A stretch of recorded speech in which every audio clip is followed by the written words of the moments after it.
Buckle up, friends. The Nashville Predators just won their second game in a row last night, despite some changes to the lineup. We're going to recap that game and tell you what finally looks like it might be clicking for the Preds. Plus, if you were surprised by the Novak trade, Barry Trotz's comments about the move may have you more than a little surprised. We'll tell you what the GM had to say and what we think of his evaluation.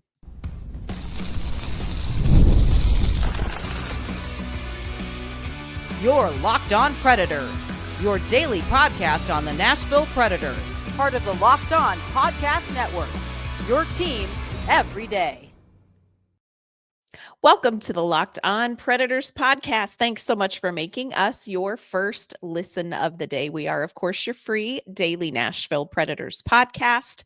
We are a part of the Locked On Podcast Network, your team every day. Want to kick off this Friday trade deadline day episode shouting out our Locked On Predators insiders and our everydayers who have shown tremendous fortitude through this crazy week with us. I'm Ann Kimmel. I am a writer and co-host with Penalty Box Radio, and friends, I have a partner in crime. You do. I'm Emma Lingen, and I'm the Predators site editor and reporter for the Hockey News. Emma, a lot to cover on today's show, and that doesn't have even a touch of who knows what's to come the rest of this day. But what we're focusing on right now, Nashville Predators winning their second game in a row. And I got to say, it may have been one of their better overall games that we've seen from this little bit different looking team. We're going to recap that 5-3 win over the Seattle Kraken. We're going to tell you what looked better in game 62 than a lot of the other games this season.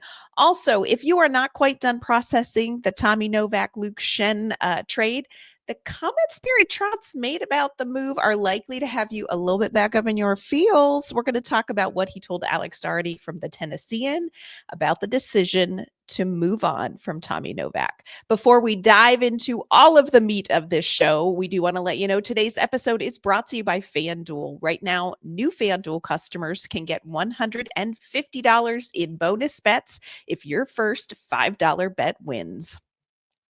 All right, Emma, again, another Nashville Predators game day, another game day where we're like, I don't know. I mean, we're with the team. We analyze the team. We watch the games. I don't know. Sure. And yeah, sure. And here we are discussing the second win in a row. The Predators won 5-3 over the Seattle Kraken, a team that is also adjusting to a different looking roster as they moved some big pieces out of Seattle as well. When you kind of summarize this game with one word or more, our show, our rules, Emma, how would you best summarize what we saw? Full 60. It was a full 60 minutes for the second game in a row. We saw that. Maybe not a full 60. Maybe it was more like a full 50. You know, they kind of let Seattle back in at the end there. And obviously the first shift wasn't good. Seattle scored first in I think the 32-second mark.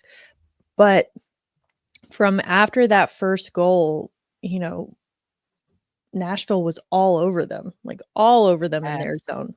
And it really lasted until, like I said, the end there where they kind of let Seattle get back into it. And the final score ended up being 5-3. But I mean, that was like one of the more complete games we've seen from this team. And there was the same thing against Boston earlier in the week. So it's kind of like, where has this been, guys? Like Did you forget to unpack this when you moved back? Yeah, like I talked to Michael McCarron after the game, and I was one of the things I asked him about was like, you know, like after that first goal, you guys just came out with a vengeance, and you came back and scored 4 unanswered.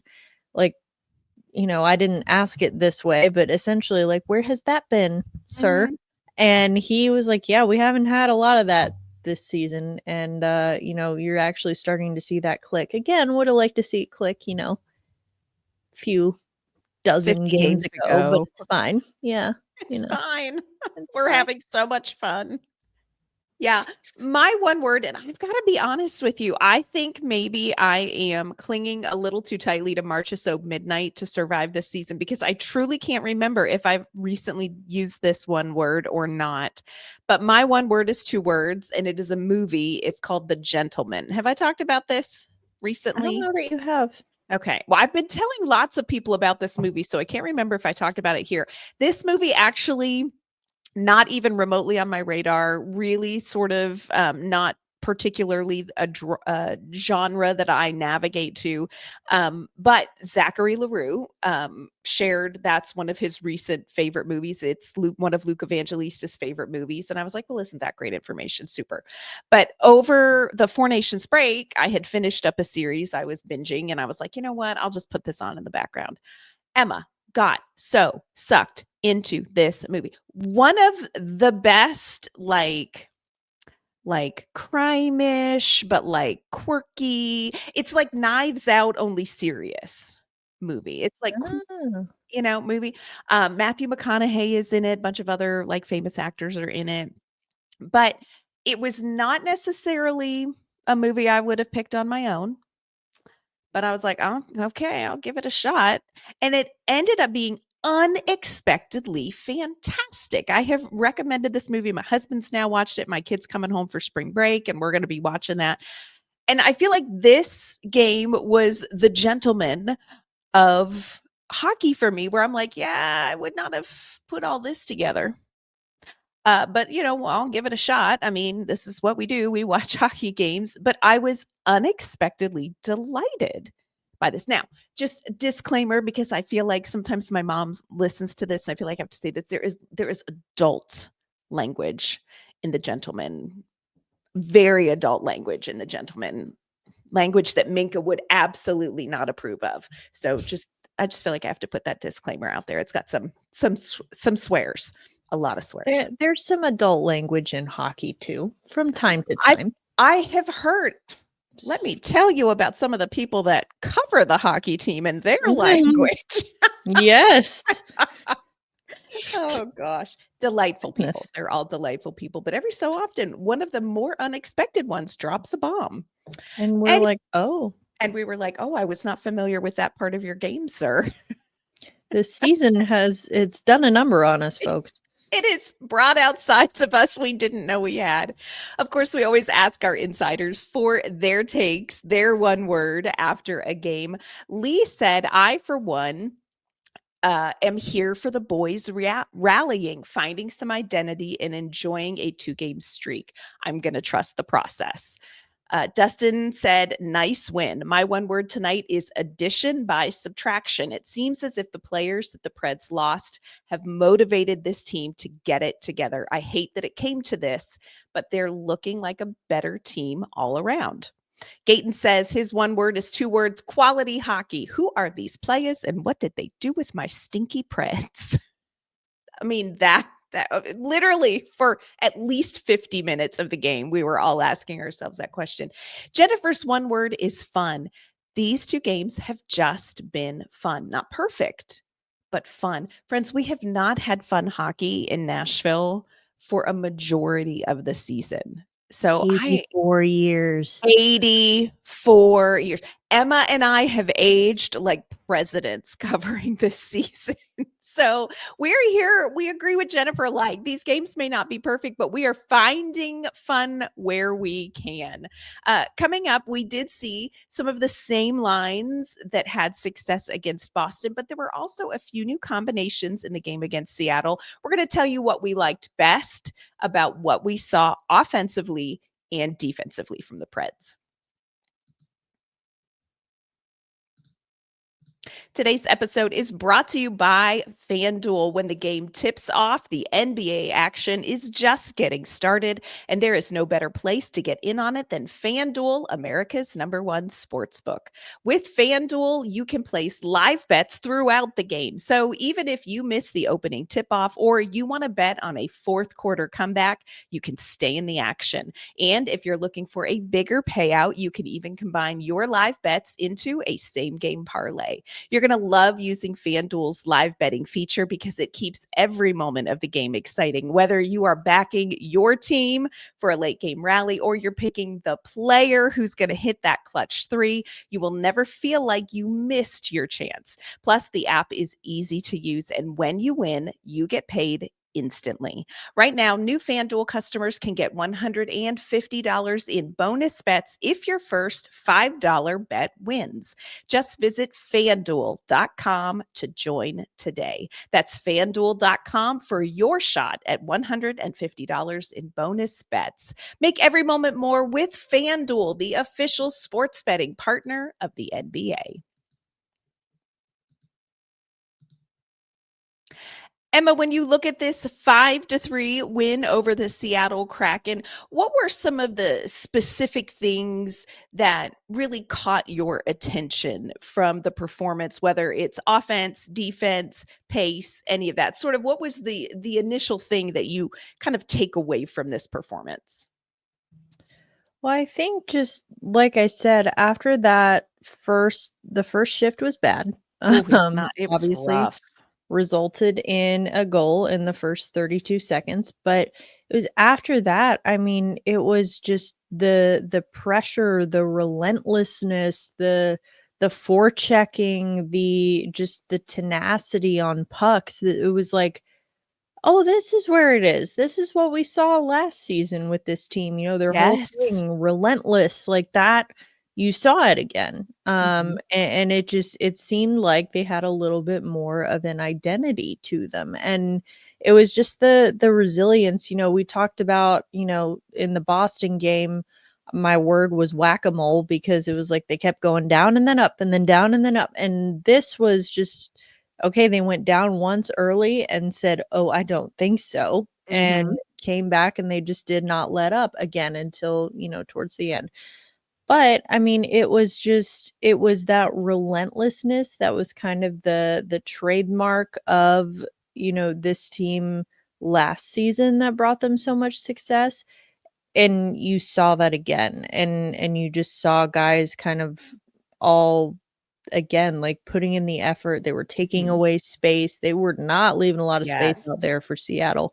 And they just overall just looked like the better team. Yeah. I love what you say about they took away space. There was not a Nashville Predators player who exhaled while on the ice that didn't let a Seattle Kraken player know what he had had for lunch. Like, they were that up in their face. They just did not allow space. And I know the tendency after what we have witnessed from this team this season is to be frustrated about that. Like, I found myself going, seriously, you could have been doing this. Like, you were capable. And you were capable of this, and you were able to do this without Roman Yossi and without Luke Schenn and without Tommy. Like, you have had this the whole time. It's like a magician that just hoodwinked you. But instead, we're just going to focus on the forward progress because, dear heavens, we just don't need any more angst than what we already have bargained for. I thought it was interesting too that there really was not a line or a defensive pairing that wasn't going. Like, there was no lapse in tenacity. Rolling those lines out as far as defensive pressure, there was no lapse in that tenacity. I thought this was really interesting. I was checking Natural Stat Trick after the game, and the line with the best expected goals for was a line that didn't actually record a goal, and that was the line of Jankowski, Svechkov, and Smith. They had Natural Stat Trick has recorded them as having 12 shots on goal and the most high danger chance shots. And I thought, well, looky there. There just was not a lapse. When one line rolled out, they just picked up where the other line let off, and you could sort of feel that transfer of intensity. And we have not seen that. Like, we have had games where not one line was going for a long stretch of this season. Most of the season has Most been of the like season. that. Yeah. Yeah, no, and Andrew Brunette kind of touched on that a little bit in his post-game press conference. Not that specifically, but he was talking about different guys, like specifically Colton Sissons, Michael McCarron, Cole Smith. And those guys are kind of those like grinders, but they're also guys that you can kind of put anywhere. And we've talked about this before, and you get those guys spread out on, you have Sissons on the second line, Smith on the third, McCarron on the fourth, and it just, the way Brunette described it was that those guys are just, they're kind of the motor, and they keep the other guys going. And you saw that. I mean, Sissons was, I don't think he ended up getting an assist, but he factored, he was there for Forsberg's first goal. And again, that top line with Evangelista, O'Reilly, and Stamkos got 2 more assists. He's got 5 points now in his last 2 games. So it's, like you said, you're starting to see the combinations that are working, and it's making everyone better. Yeah. Want to shout out one of those guys who played on the fourth line with Michael McCarron, Ozzy Weisblatt. Now, we are locked on the Weisblatt family. We want to be honorary Weisblatts. Ozzy recorded his first NHL point tonight. He had an assist on Michael McCarron's goal. But it wasn't just that he got on the score sheet. Ozzy Weisblatt it reminded me of Kiefer Sherwood in the postseason against Vancouver last year. That was the Ozzy Weisblatt vibes. I mean, hitting everything, interrupting everything, pestering everybody, still very responsible, looking to make smart passes and all of that. But again, that's like one of those role players that I feel like Nashville has been missing. So it was great to see him show up on the score sheet, but also just show up there on the ice every time he was out there. Yeah, he was very noticeable, and I like the Kiefer Sherwood comp. I think they're very, very similar players, and he wasn't reckless about it, but he was annoying. He was annoying to Seattle, and I think that that's what you need. You need that kind of pest kind of guy. I mean, he's over there, he's shoving Andre Burakovsky into the bench. I'm like, okay. All right. And then, it was good to see, though. And I think that, again, talking to Andrew Brunette afterwards, we know and that he tends to have some trust issues with the younger players. So when we asked him afterwards, what'd you think of Ozzy Weisblatt? That might be the most effusive praise I have ever heard from Andrew Brunette about a young player and his performance. He just, with no hesitation, said, I loved his game. It was exactly what we were looking for, exactly what we're hoping for. He said every time you see him, he looks a little more comfortable, and he can be a factor for us. Like he can be a major factor for us. I'm like, yeah, see what happens when you like give them time and give them space for their little wings to sprout. Sprout. I'm tired. Look, people, it's not March is so midnight yet. We're still basking in the glory of this. You're talking about Andrew Brunette's trust issues, and I was kind of laughing watching this game tonight because I was surprised when we saw at morning skate Del Gaizo and Stastny paired together. Not because I had an ounce of reservation about that, but because I thought, oh, this feels like it's outside Andrew Brunette's zone of comfort. And I was literally like, he has turned into John Lithgow at the end of Footloose, where he's like, if we don't start trusting our children, how will they ever become trustworthy? And he let those two guys play together, who, by the way, really have not played together much in Milwaukee at all. They have not played together up here in Nashville together. Loved the Stastny Del Gaizo the pairing up defensively. I really thought he is going to put one of them with Englund. He's going to put one of them with Barron because they're a little more experienced. Nope. Let those two guys go. And man, we are locked on Mark Del Gaizo, locked on Spencer Stastny, especially around tax season, you all. But I was so impressed with both of them, and honestly was super glad that Andrew Brunette just let them go play their game. They were great. Yeah. It's like, that's what you have to do. You have to force him into that decision. It's like, hey man, we have no one left. We have no one left. We have, Brady Shea and Nick Blankenburg, can't break them up. Mm-mm. And then you got, Jordan Osterley's not here yet. He's on a plane. Yep. And Yossi's hurt. Lozi's hurt. We don't have anyone else. You literally have to play these kids together. Yes. And It's it was fabulous. It was. It was fabulous. I loved that. Speaking of Jordan Osterley, coming up, we're going to just update you on the waiver acquisitions, one of which Jordan Osterley. Spoiler alert, there's one of them. And then want to tell you about a couple of comments that Barry Trotz made about the Tommy Novak deal that really kind of had us going, okay, Barry Trotz's filter was off. We'll talk about that in a minute. You, of course, have heard us talk about our Locked On Predators insider community. We share their one word to describe the game, answer questions, share their thoughts, their trade ideas, all of that here on the podcast. And we want to invite you to be a part of the Locked On Predators community via subtext. It's an opportunity just to text with Emma and I beyond the podcast, beyond the game, where you can share your thoughts on what's going on with the Nashville Predators, ask any questions, and we can share with you breaking news as it happens. If you are interested in being a part of our Locked On Predators insider community, check out the link in our bio or check out the description of this episode. Emma, you mentioned Jordan Osterley, 32-year-old defenseman. He was picked up off of waivers. Interestingly enough, you might remember him. He scored against Nashville Tuesday night when he was with the Boston Bruins, but he has played on a number of different teams in the NHL. This is a veteran guy: Edmonton, Chicago, Arizona, Detroit, Calgary, Boston. He's had stints there. He's played, this is so interesting, and I got this from Emma Lingen. You should all follow her. She knows some things. 393 games, NHL games. The same number of NHL games, coincidentally, as the other guy picked up off of waivers, Jacob. Tell me this name, Vranya. It's Jakub Vrana.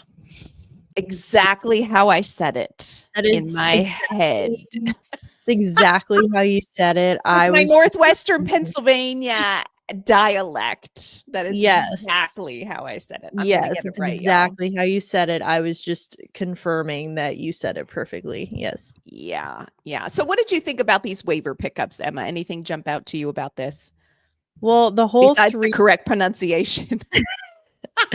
The whole 393 games thing, I was writing that or I was typing it, and then I saw, I did the section about Vrana, and then I did the section about Osterley, and I wrote 393. I was like, wait, no, that's not right. That's Vrana's numbers. I'm looking at the wrong numbers. And I went back and I'm like, well, it was both 393. But yes, Vrana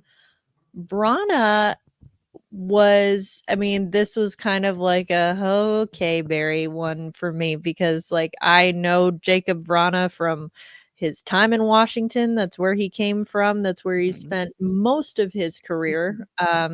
But of course, Barry coached him for the first 4 years of his NHL career in Washington. I think 2014-ish to 2018, something like that. So, I think so.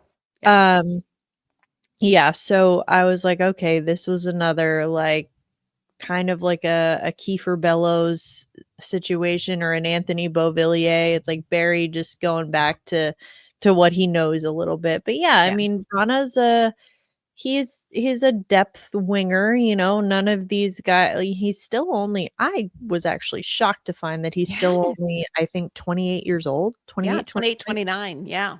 I don't know. He's one of those guys that feels like he's been around forever. And then I'm like, oh, he's younger than I am. Okay. Mind your business, Jakob. Yeah. All right. But yeah, so he's got a lot of experience. He's a guy that can, kind of get to the net and make things happen, kind of fallen on harder times in recent years, just with injuries and whatnot. But he's made his way back and, again, doesn't need to be a long-term piece here. At this point, you got rid of Tommy Novak, you got rid of Luke Schenn, you need bodies. And I think that that you have Vrana, you have Osterley. Osterley really just known, again, you said he did score against the Predators, but that was his first goal of the season. Yeah. Doesn't happen And a lot, y'all.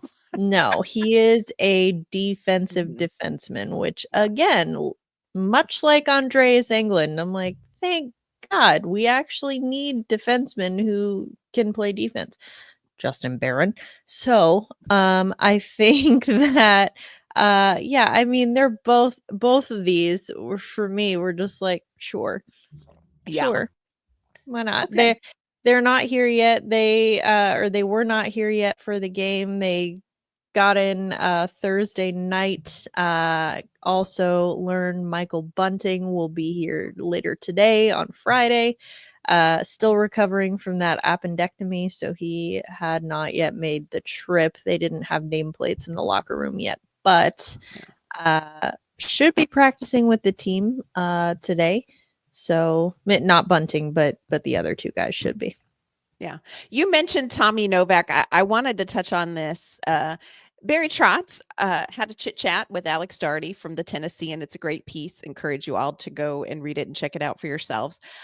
Here's what we love we love a lot about Barry Trotz. Some people don't like a lot about Barry Trotz right now, but Barry Trotz talks in stream of consciousness. So in case you want to know what he's thinking, you just ask him a question and Barry Trotz will tell you.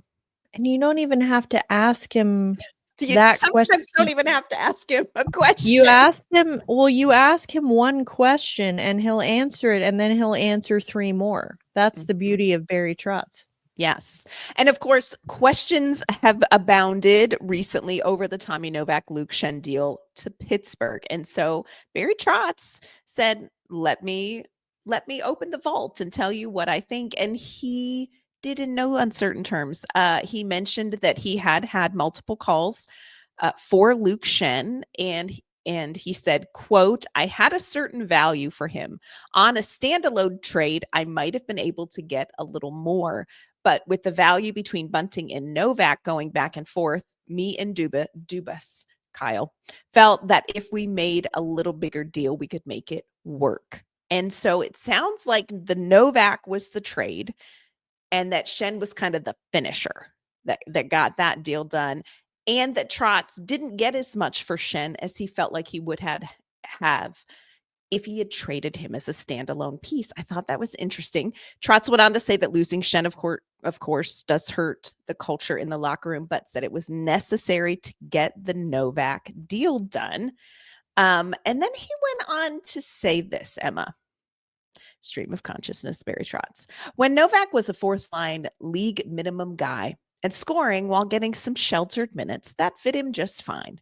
When you move up the lineup, it's harder to find your space and be productive. If you want to move up the lineup and get paid more, there is more responsibility. And here's the thing. Fact. Straight fact. And, I don't, it's a move that was made. I just felt like that was a pretty short summary of a pretty short stint in a top 6 role.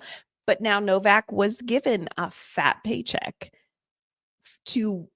and his contract was based on what he was to become. It was a good faith contract he signed almost a year ago to the day, but before he got traded. I don't know. I just thought that was really interesting insight. And now we know which came first, the chicken or the egg. It was the Novak. Novak.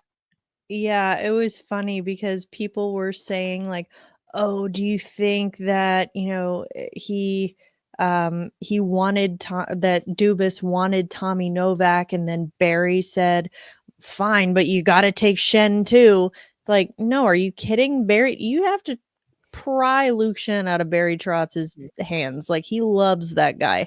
Yep. Loves him. For better or for worse, loves Luke Schenn. And I know that was hard for him to let go of. So it was Novak. It was Novak that he was like, yeah, we're moving on.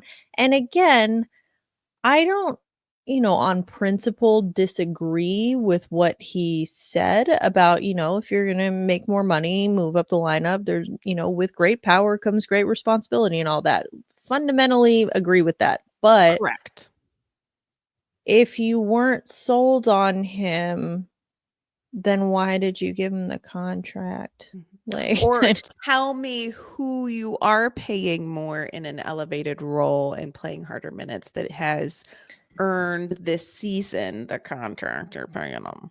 hey, deadline's not over yet. That's true. Careful what you say, you all. I will say this, the end of this piece, Barry Trotz had this quote, and I thought, if ever I were going to get another tattoo, I wouldn't get this, but it would make a great tattoo for someone. He said, the plan is in pen, the path is in pencil.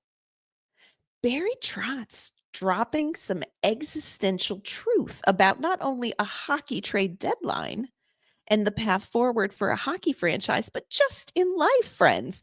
The plan is in pen, the path is in pencil. I'm not kidding you. That could be a great tattoo. It's like a much more poetic way of saying, like, there's more than one way to skin a dead cat, or whatever the saying is. Like, I don't know. What is it? It is. More I think than it one is way one to way to skin a cat. I think it skin is, a right? cat. I don't Skin know. a cat.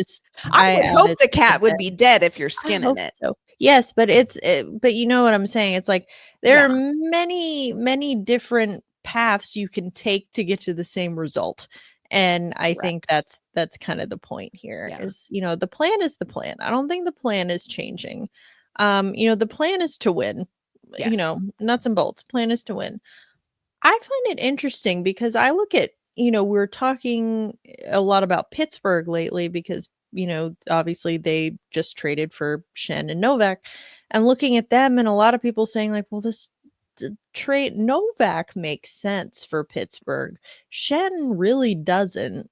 It just, on Mhm. paper doesn't make sense for what they're trying to do right now. And I almost look at them as like a cautionary tale because and to be clear, this is through no fault of Kyle Dubas because he inherited this mess when he He got did. to Pittsburgh. So Mhm. he did not create it, but he inherited it. And he now, he got there, he understood the assignment. The assignment is, hey, we have Sidney freaking Crosby on our roster, so we need to win games. And so he tried the win now approach. That's why he went out and got Erik Karlsson. Yep. And that didn't pan out. And it's like, okay, we tried, that didn't work. So then he goes back. Now there's talk about Karlsson getting traded again and all this stuff. So he's trying this retool on the fly approach because you still have Crosby, you still have Malkin, they're not going anywhere, and you still want to try to maximize those guys. And I think of this, it's not, totally apples to apples, but similar situation in Nashville where they kind of, when Barry Trotz came in, they could have gone two different ways. But Mhm. it's like, you know what? We have Filip Forsberg, we have Roman Josi, we have UC Saros. We want to maximize these guys now, and we want to try to win now. So that's why they went out and got Steven Stamkos, Jonathan Marchessault, Brady Shea, and everyone just panicking after the first season of that did It not was work. disaster. It's a disaster. Sell everything. Tear it all down, Emma. Tear it down. Yeah. So this is where I think it comes in with the whole rebuilding on the fly a little bit because now, okay, you're not going to get rid of Stamkos and Marchessault and those guys, but you are going to get rid of some pieces like Luke Schenn, who maybe, you wouldn't have even thought they could possibly get rid of, at Mhm. this time last year, even Tommy Novak. And so I think it's a little bit of like, okay, these are pieces that we thought were important, but it's not, but they're also, this path right now is not really working out the way we thought it would. And we can get value for these guys. So they're going to become more important to us as trade chips than anything else. And so Yeah. I think that's kind of what you're seeing play out here.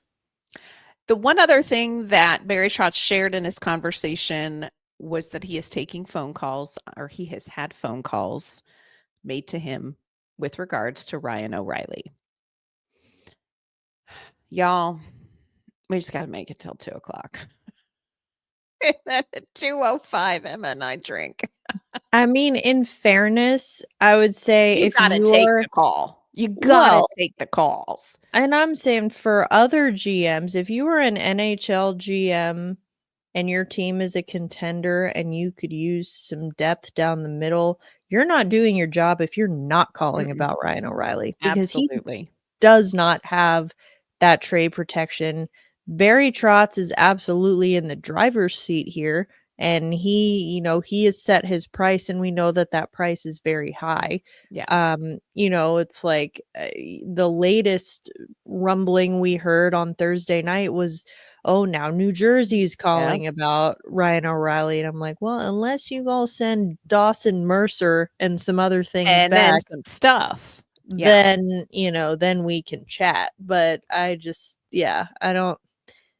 That also doesn't make sense for New Jersey for me. I mean, he does. Like Ryan O'Reilly could make sense for pretty much anyone, but Yeah. I don't know. I just think that New Jersey's, they just found out they lost Jack Hughes for the year. They're scrambling right now. So I think they're calling a lot of people. They're looking under every rock right now. yes, They are.